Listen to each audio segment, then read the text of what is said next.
Welcome back. If you go to the website chatgpt.com and you don't have an account, you can sign up for one. You can click on this button that says sign up. What you'll then see is you can sign up with your Microsoft, Google, or Apple account.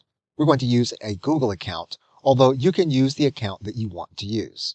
Now, because we've used Google, we're going to sign in with Google, and we're going to click Continue here at this screen.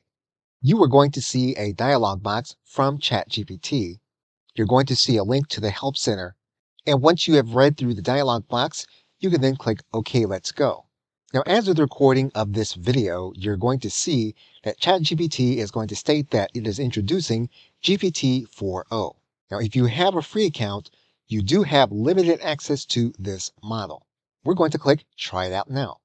In the interface, ChatGPT will then point out to you that you now have available to you the area of GPTs. If you want to upgrade your plan, you can go to the bottom left-hand corner.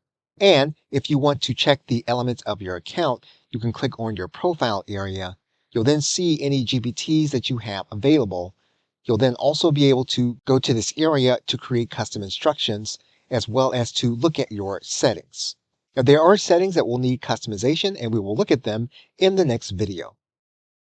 Okay, so for that, thanks, and I will see you in another video.